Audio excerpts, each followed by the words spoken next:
반갑습니다.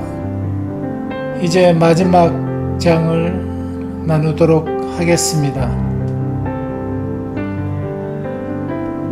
결국 최종 목적지는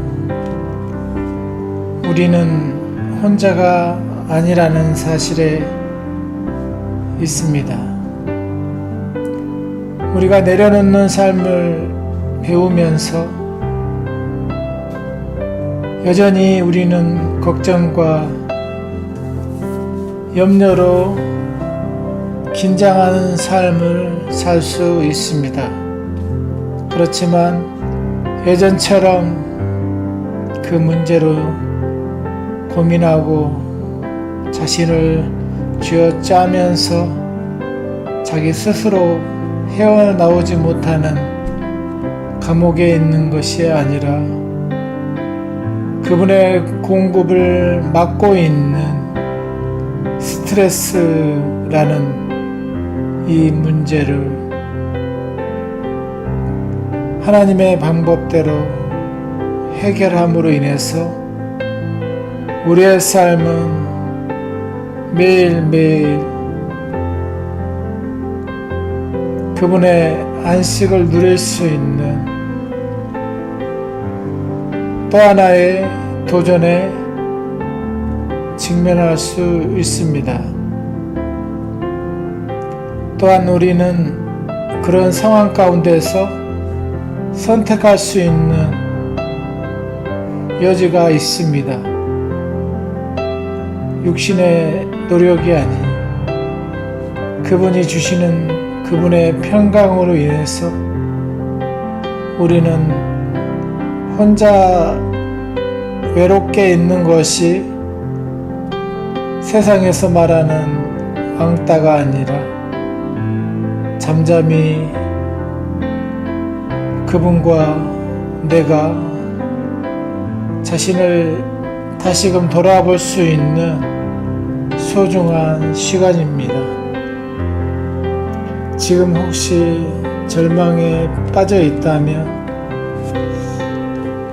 또 이 다윗의 시편을 읽을 수 없는 상황 가운데 있다면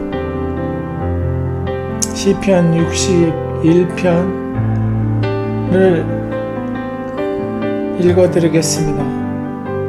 내 마음이 약해질 때에 땅끝에서부터 주께 부르짖으오리니 나보다 높은 바위에 나를 인도하소서. 나보다 높은 바위에 나를 인도하소서. 여기서 바위는 단지 바위가 아니라 우리의 확고한 확신일 수 있고 그분 안에 있는 그 무엇일 것입니다. 주는 나의 피난처시요 원수를 피하는 견고한 망대이심이니이다. 내가 영원히 주의 장막에 머물며 내가 주의 날개 아래로 피하리이다. 다윗은 수많은 적들과 우리가 이해할 수 없는 상황 가운데서 그분을 가장 크게 바라보고 그분을 신뢰했습니다. 그분은 높은 바위에서 다윗에게 힘을 주고 다윗이 그분으로 인해서 그 무엇도 다윗의 마음과 다윗의 생각에서 그분을 제한할 수 있는 것은 아무것도 없었습니다. 주님은 우리를 알고 있고 주님은 우리를 또한 돌보고 있습니다. 또 이 책의 저자인 조셉 목사님은 동일하게 우리가 겪었던 많은 아픈 부분들을 가지고 있습니다. 그분을 통해서 미국과 이스라엘 전 세계 많은 분들이 참 하나님 안에서 안식을 누리는 삶을 맛보고 있습니다. 시편 13편 1절 여호와여 어느 때까지니까 나를 영원히 잊으시나이까 주의 얼굴을 나에게서 어느 때까지 숨기시겠나이까. 다윗의 이 시편에서 다윗은 절망 가운데 주님께 부르짖었습니다. 그 누구도 다윗의 마음을 알아주지 못했을 때 다윗의 피난처가 되시고 다윗의 친구가 되신 주님은 다윗을 홀로 두지 아니했습니다. 누가복음 12장 7절 말씀처럼 너희에게는 심지어 머리털까지도 다 세신 바 되었나니 두려워하지 말라. 너희는 많은 참새보다 더 귀하니라. 하나님은 다윗의 머리털까지도 다 세신 바 되었고 오늘날 우리의 머리털까지도 다 알고 계시는 우리의 창조주가 되십니다. 또 그분은 우리 마음속에 있는 생각을 알고 있습니다. 그렇기 때문에 그분은 함부로 우리를 통제하거나 주장하지 아니하십니다. 그분의 성품은 사랑이기 때문에 인내하고 또 위로하시는 그분의 풍성함을 참 모든 사람들이 누리기를 원하십니다. 하나님은 모든 사람이 구원을 받으며 진리를 알리기를 원하신다고 말씀하셨습니다. 여기서 구원은 단지 영적인 구원뿐만 아니라 구원 안에 포함되어 있는 이 소조 안에 포함되어 있는 우리 삶의 영역을 포함하는 구원입니다. 영과 혼과 몸의 구원, 그 완전한 구원 가운데서 우리가 하나님을 제한하지 않고 또한 우리가 하나님의 보호하심 가운데 있다는 사실을 알기를 원하십니다.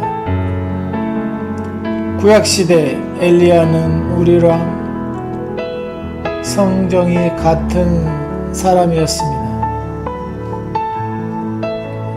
흑암 가운데 엘리야는 기도를 통하여 간절히 3년 6개월 동안 기도했고 그 기도에 응답이 있었습니다. 그 당시에는 너무나 절실했기 때문에 3년 6개월이라는 이 기간 동안에 땅에 비가 오지 아니하였다고 말하고 있습니다. 그 당시 왕들 아합 왕은 하나님 보시기에 악을 행하였고 또 그의 아내 이세벨도 바알과 아세라를 경배하고 국가적으로 그들은 우상을 숭배했고 그 문화를 따랐습니다. 정말 하나님의 빛이 어두워지고 하나님을 향한 그들의 영적인 빛이 혼탁해짐으로 인해서 그들은 보이는 바알 신전을 세우고 그곳에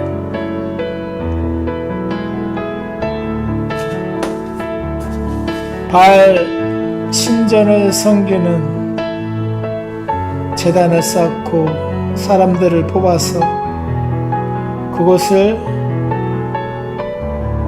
하나님의 영광이 드러나는 것이 아니라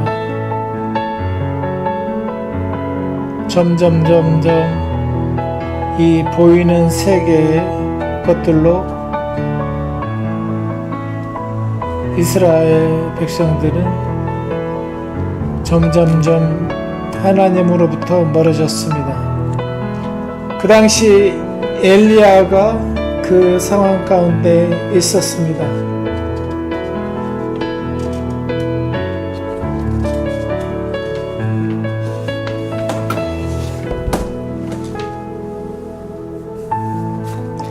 하나님은 엘리야를 통하여 나타나셨고 엘리야의 선포되는 메시지를 통하여 엘리야의 말이 없으면 수년 동안 비도 이슬도 있지 아니라 하는 그 말에 보증을 세워주셨습니다.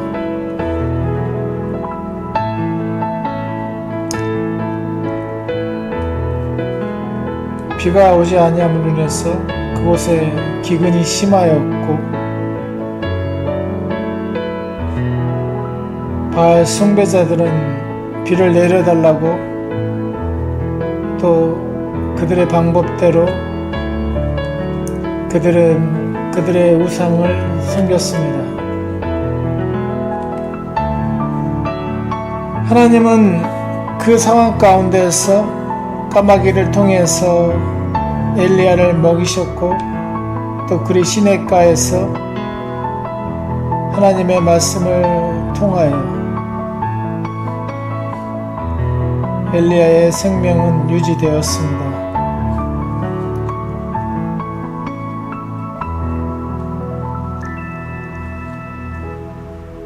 또 엘리야가 과부를 만나고 그의 아들을 또 살리면서 하나님의 영광을 드러냈습니다.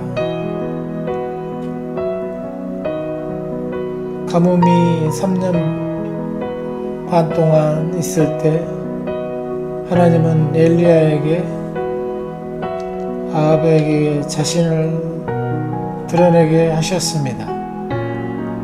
그래서 갈멜산에서 정말 하나님이 참 하나님인지 바알이 참 하나님인지 증명하는 도전을 제시했습니다. 그래서 결국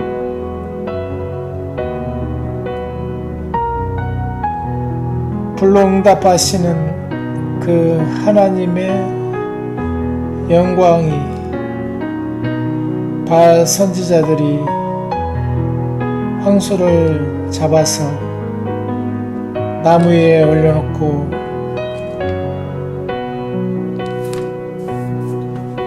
불렀지만 그들의 신은 대답하지 아니하였고 엘리야가 하나님의 이름을 부르자 그곳에 불이 떨어져 하나님의 살아계심을 드러내셨습니다.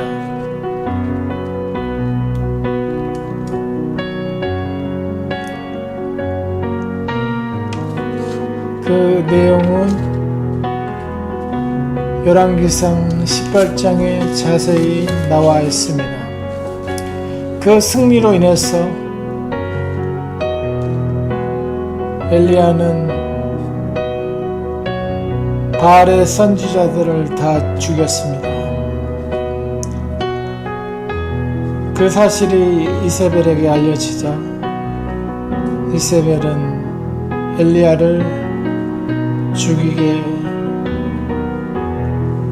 되는 환경이 만들어졌습니다. 이에 그 소식을 들은 엘리야는 그 두려움으로 인해서 육신의 눈에 보이는 대로 행동하기 시작했습니다. 우리도 재정이 줄어들면 낙담하게 됩니다. 또 TV나 매스컴의 뉴스들을 통해서 경제가 어렵다고 하면 우리도 낙담하게 됩니다. 또 우리가 지불해야 할 부채 때문에 우리는 감당하기 어려운 환경 가운데 처하기도 합니다. 또 육체 몸의 질병으로 인해서 때로 우리는 절망하기도 합니다. 또 현실에 보이는 문제들로 인해서 우리는 잠시 낙담하고 살아계신 하나님을 신뢰하지 못하고 인간적인 방법을 취해보기도 합니다. 사실 엘리야도 그 갈멜산의 승리 후에 하나님의 함께 하심과 또 까마귀를 통해서 공급하시는 그 하나님을 잊어버렸습니다. 우리도 한순간에 좋으신 하나님을 놓칠 수가 있습니다.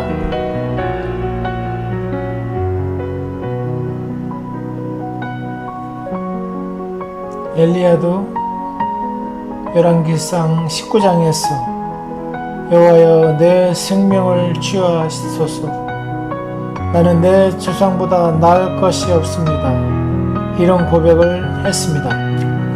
자기 자신은 광야로 들어가 하룻길쯤 가서 노렌 나무 아래서 죽기를 원하여 여호와여 넉넉하오니 지금 내 생명을 거두소서.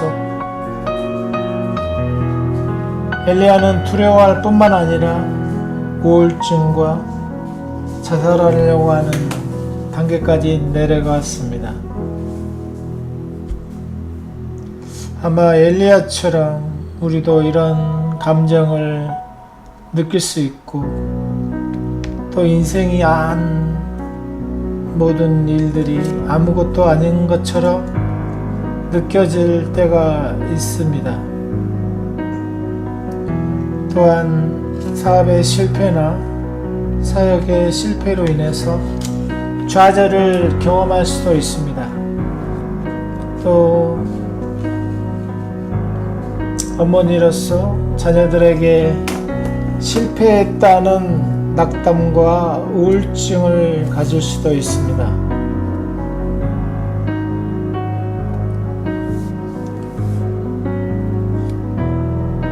사실 엘리야가 자신의 문제 가운데 있을 때 하나님은 엘리야를 위해 더 많은 것들을 준비해 주셨습니다. 우리가 레코라이프 2장에서 보았듯이 우리 자신의 힘이 다할 때 우리가 잡고 있던 밧줄을 내려놓을 때 낭떠러지로 떨어져 죽는 것이 아니라 오히려 그 낭떠러지가 아닌 내 생각과 내 신념을 내려놓을 때 더 큰 위로와 확신 가운데 안착할 수 있습니다. 그동안 너무나 힘든 길을 걸어왔다고 생각하지는 않습니까? 하나님은 천사를 통하여 엘리사를 어루만지시고 또 그의 육체적인 필요를 채워주시고 또 하나님의 임재가 있는 호렙산에 이르러서 그의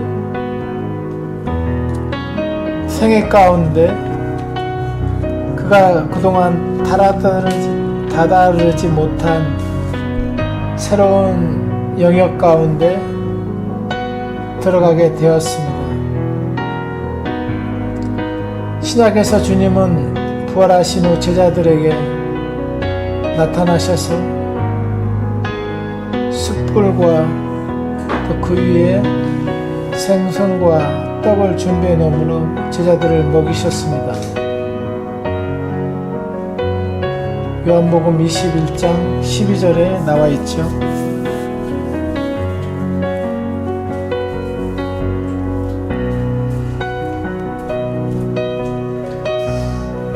주님은 우리 각자를 너무나 사랑하십니다.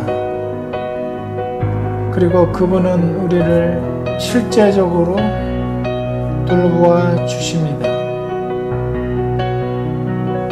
엘리야는 하나님의 천사가 40일 밤낮으로 주었던 음식으로 새로운 에너지를 얻었습니다.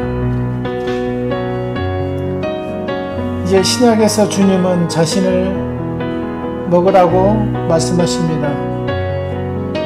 마태복음 26장 26절에서 그들이 먹을 때 예수께서 떡을 가지사 축복하시고 떼어 제자들에게 주시며 이르시되 받아서 먹으라 이것은 내 몸이라 하시고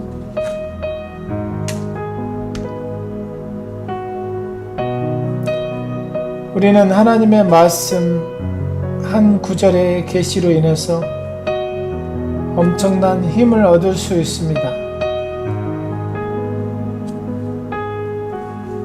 엘리야는 로덴 나무 아래서 잠을 자고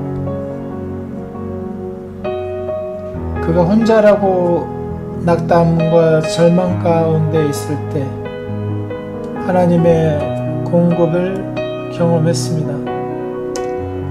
우리가 우울한 기분이 들 때 그 관점으로 하나님을 보는 것이 아니라 그런 상황 가운데 우울증 가운데 하나님은 나를 우울하게 보이시는 것이 아니라 온전한 자로 보고 계신다는 사실을 알기를 원하십니다. 때론 우리가 기도를 하지 않아서 낙담하기도 하고 자기 자신을 정죄하기도 합니다.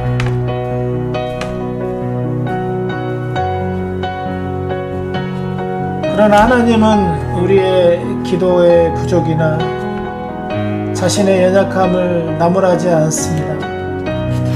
하나님은 늘 우리를 먹이기를 원하시고 우리가 낙담할 때 오히려 우리를 강하게 하려고 하십니다.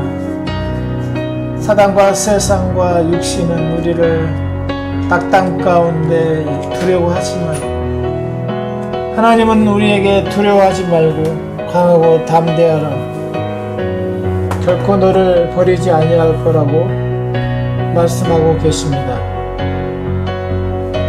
하나님은 우리가 낙담할 때 우리를 강하게 만드시기를 원하시고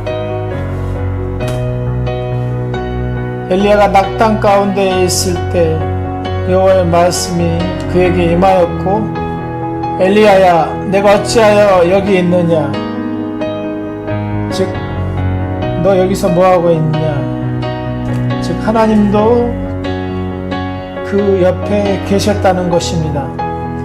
하나님은 결코 당신을 떠나지 않을 것입니다. 그 당시 엘리야는 자기 주위에 혼자 남았다고 하나님께 말씀을 말했습니다. 사단은 우리가 고립되고 혼자라고 느끼기를 원합니다.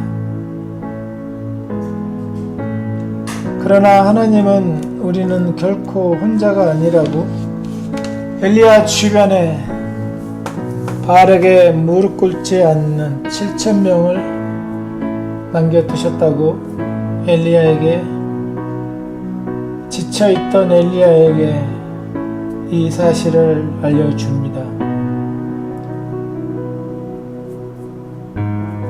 엘리야가 그 사실을 알았다면 엘리야는 긴장하지 아니하였을 것이고 스트레스를 받지 않았을 것입니다.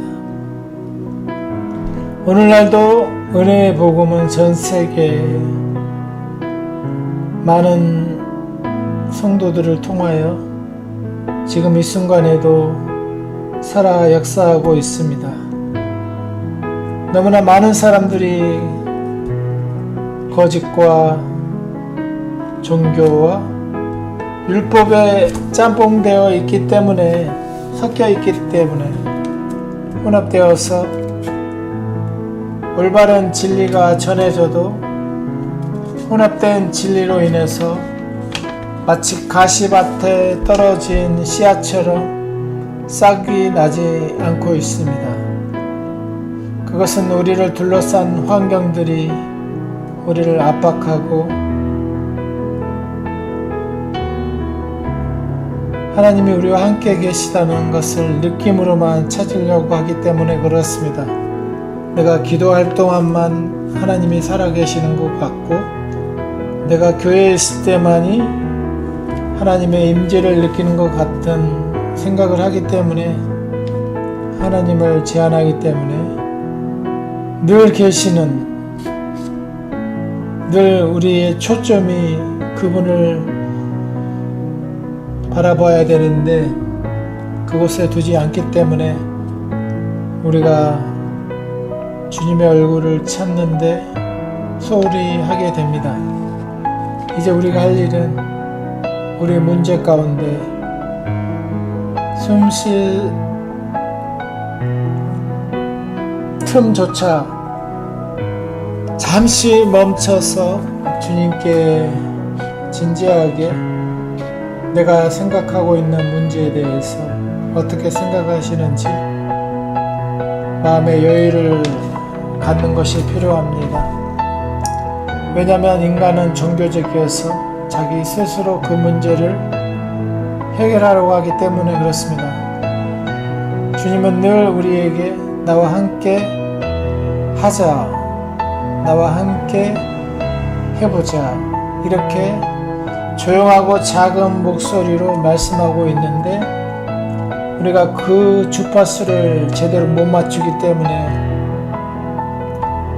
그분께 말함으로써 말할 때 주시는 그분의 생각과 그분의 믿음을, 즉 말씀을 듣지 못하고 있는 것입니다.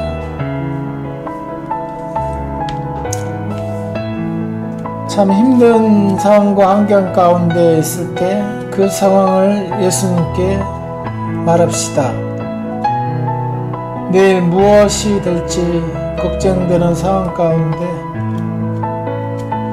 그 상황을 내 생각으로 제한하지 말고 예수님께 말합시다.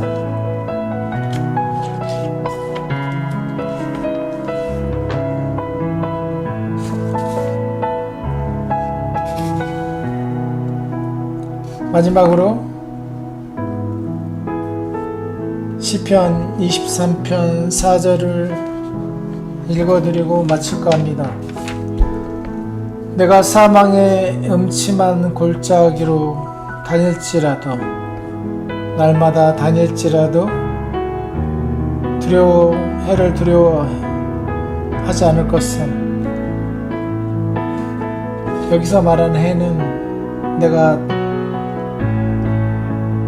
어떤 나쁜 일을 경험할까 하는 두려움인 거죠. 두려워하지 않을 것은 주께서 나와 함께 하심이라.